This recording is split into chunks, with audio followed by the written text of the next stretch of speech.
Sigh. There it is. That sound again. The one that comes from somewhere so deep you don't even recognize it as your own anymore.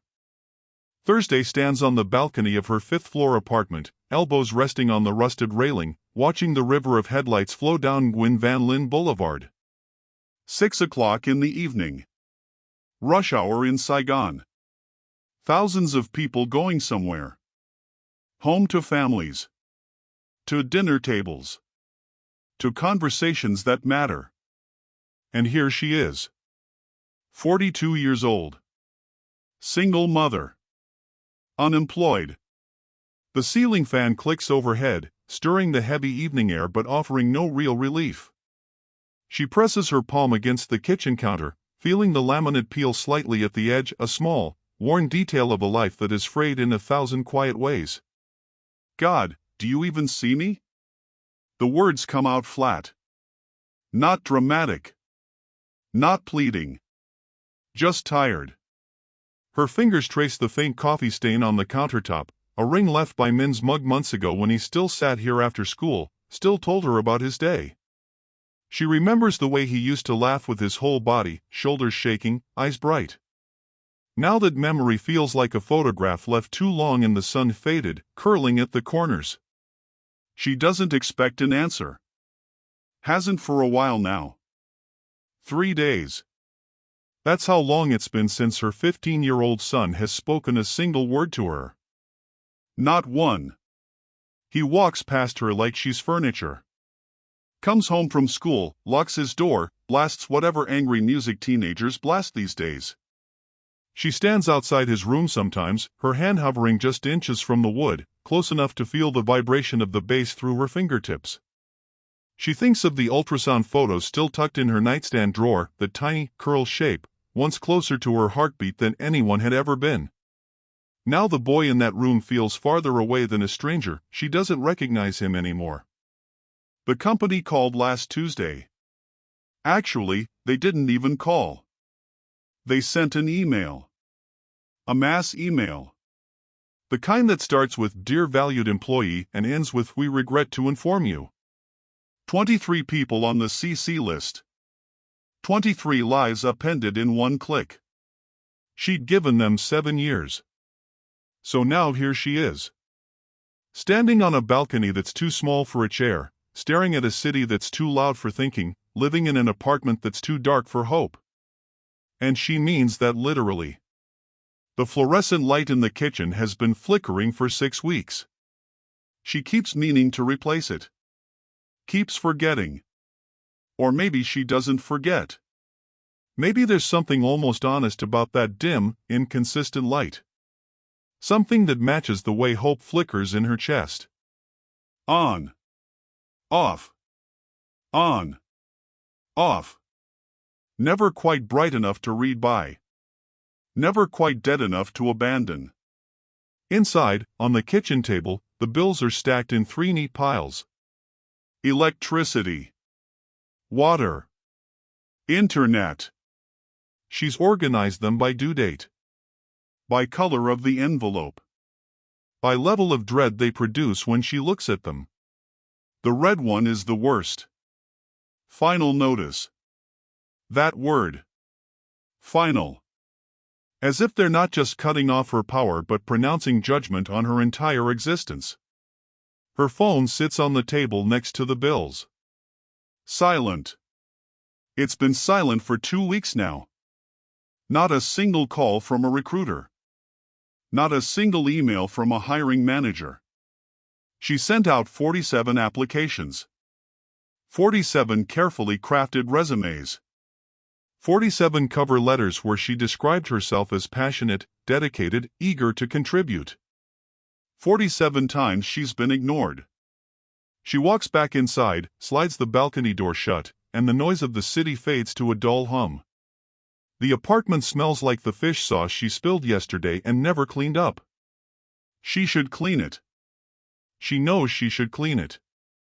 But knowing and doing are 2 different countries, and she doesn't have a passport for that journey right now. Her eyes fall on her phone again. Then on the small wooden cross hanging above the light switch. A gift from her mother. 20 years ago. Before her mother died. Before her husband left. Before life became this thing she survives instead of lives. She picks up her phone. Not to check for messages, she's given up on that, but to open the Bible app. It's habit. Muscle memory. The same way some people reach for cigarettes or wine, she reaches for scripture. Not because she always believes it, but because she doesn't know what else to do with her hands. She presses play on the audio. Lets the voice fill the room. I know your deeds. See, I have placed before you an open door that no one can shut. Revelation. Chapter 3. She's heard this verse before. Probably a dozen times. But tonight it lands differently. She actually laughs. Not a joyful laugh. The other kind. The kind that tastes like irony and disappointment. An open door, she says out loud, to no one. To God. To the flickering light. To the stack of red envelopes. What door, Lord? Because all I see are walls. She looks around the apartment. The kitchen with its broken light. The living room with its second-hand couch. The hallway leading to her son's closed door. And everywhere she looks, she sees the same thing. Walls. The wall of unemployment. The wall of single motherhood. The wall of a son who won't talk to her. The wall of 42 and starting over. The wall of exhaustion so deep it feels like it's rearranged her DNA. An open door, she repeats, quieter now. The sarcasm fading. Something else creeping in. Something she doesn't want to name because naming it would mean admitting it's still there. Hope. That stubborn, inconvenient, refuses to die hope. She sits down at the kitchen table. Rests her head in her hands. And for a long moment, she just breathes. In. Out.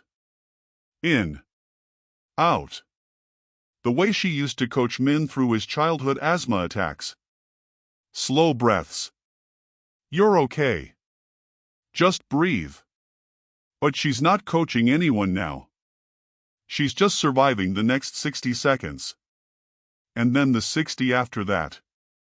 The woman who used to believe in open doors and divine appointments and seasons of blessing? That woman feels like a stranger. Someone she used to know. Someone who hadn't yet been worn down by the grind of real life. But here's the thing about Thursday. Here's the thing she doesn't even know about herself anymore. She's still here. Still standing. Still breathing. Still pressing play on a Bible app when she's not even sure she believes the words anymore. Still glancing at that wooden cross even when it feels more like a question mark than an answer. And somewhere beneath the exhaustion and the disappointment and the mountain of unpaid bills, there's a flicker. Small. Fragile. Easy to miss if you're not looking. But it's there. She lifts her head. Stares at her phone. At the Bible app still open to Revelation 3. And before she can stop herself, before her cynicism can intercept the words, she whispers into the silence of that too dark apartment. If you're real, if you're actually real. A text message. From a number she doesn't recognize. But something makes her open it. Thursday. It's Lon. Remember me? High school. I know it's been 20 years. I had a dream about you last night. You were standing in front of this massive door. Bigger than any door I've ever seen. And for some reason I woke up crying. I don't know why I'm telling you this. I just felt like I had to. Are you okay? Lon. The name hits her like a wave. Lon with the crooked smile. Lon who sat behind her in chemistry class. Lon who disappeared after graduation and never came to the reunions. Lon who she'd searched for on Facebook years ago and found nothing. 20 years. Thursday reads the message again. Then again. Her eyes stop at the words massive door. The irony is not lost on her. She'd just been sitting here, in this too-dark apartment, mocking God about open doors. And now a ghost from her past shows up talking about doors. She types back slowly. Lon. I can't believe this. I was just thinking about, never mind. I'm here. I'm alive. I'm not sure about okay. The response comes almost instantly. Can I call you? But she types yes before her pride can stop her. The phone rings. She answers. And for the next 45 minutes, Thursday listens. Really listens. Because Lon doesn't ask about the job search or the bills or the son who won't talk to her. Lon just tells her story. 3 years ago, Lon says, her voice steady but carrying something underneath, something earned, something hard won, I lost everything. The business. The house. My marriage. I filed for bankruptcy and then I filed for divorce. Same month. Same week, actually. I didn't just lose money, Lon continues. I lost myself. I lost the version of me that believed I was smart, capable, worthy. You know what depression feels like when you've built your entire identity on being the strong one? One night, 2 a.m., maybe 2:30, I was in the bathroom. On the floor. The tile was cold. I remember that detail because it was the only thing I could feel. Everything else was just numb. And I couldn't pray. I couldn't form the words. I couldn't do the Heavenly Father, I come before you thing. I just sat there. Silent. Empty. Lon pauses. Thursday hears her take a breath. And then I said the most honest thing I've ever said to God. I said, I don't know if you're there. I don't know if you care. But if you are and if you do, I can't do this anymore. You have to take it. All of it. Because I'm done. Thursday feels something shift in her chest. A crack. Small. Almost imperceptible. But there. That was my prayer, Lon says. That was the moment I met God. Not in church. Not during worship. Not when everything was going well. In a bathroom. At 2 a.m. When I had nothing left to offer except my failure. The phone feels heavy against Thursday's ear. She thinks about her own prayer. The one she whispered just minutes ago. If you're real, if you're actually real. And you know what happened next? Lon asks. What?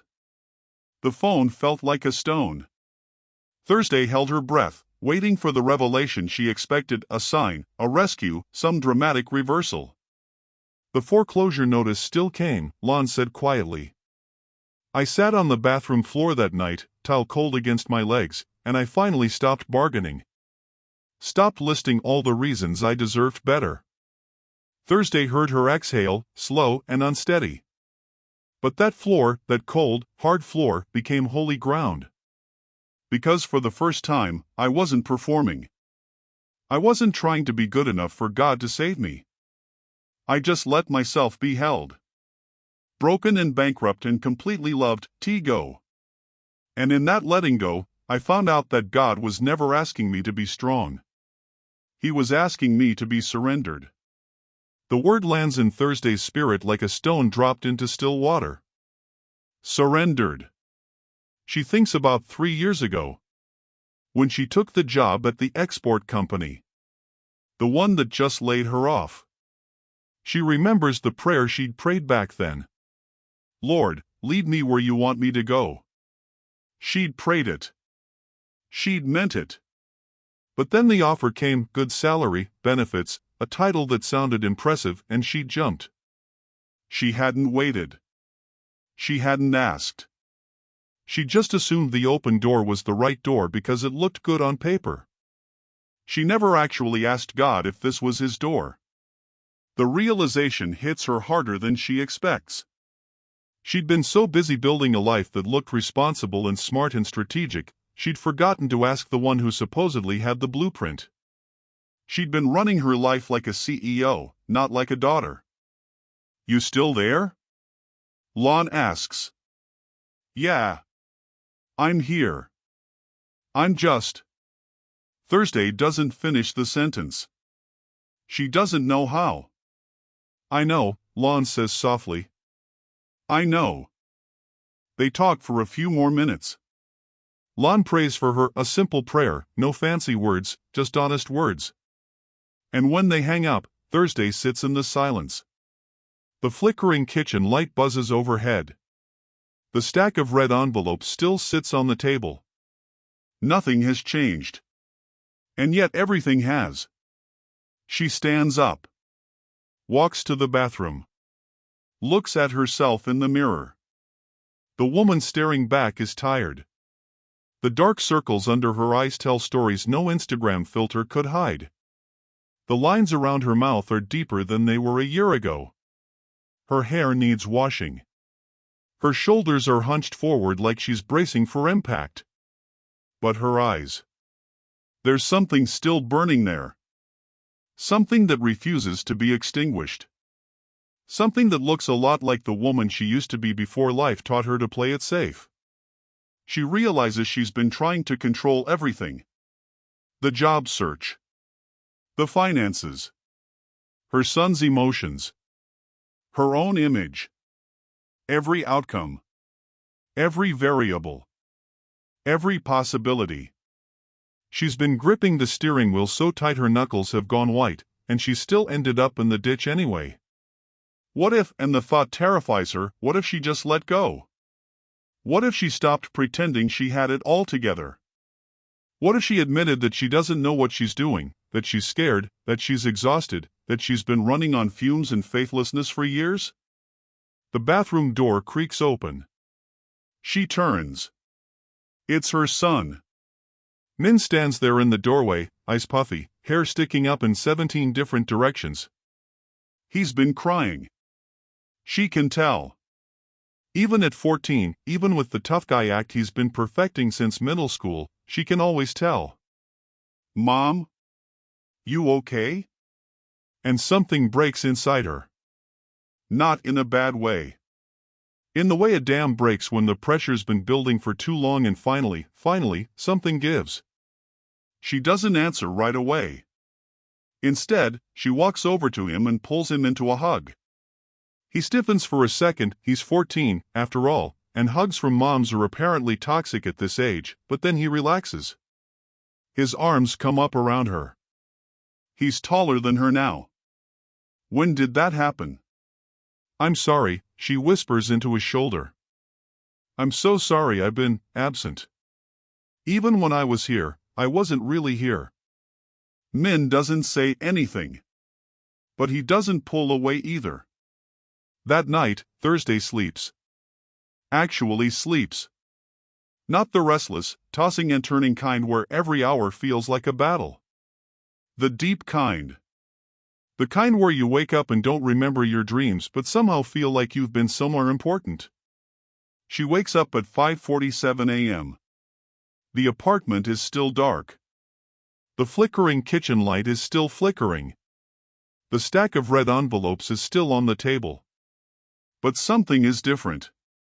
She reaches for her phone out of habit, check emails, check job boards, check, but stops herself. Instead, she reaches for the Bible on her nightstand.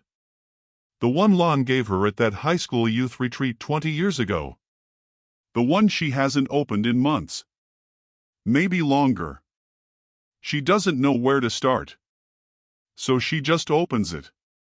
Not to any particular book. Just opens it. Her eyes land on Psalm 5. Verse 12. "Surely, Lord, you bless the righteous, you surround them with your favor as with a shield." She reads it again. Then again. Then one more time, slower. A shield. She's always thought of God's favor as something aggressive. Something that breaks down doors and makes things happen and gets you the job and fixes the bank account and impresses the relatives at Tet. She's been treating God's blessing like a battering ram.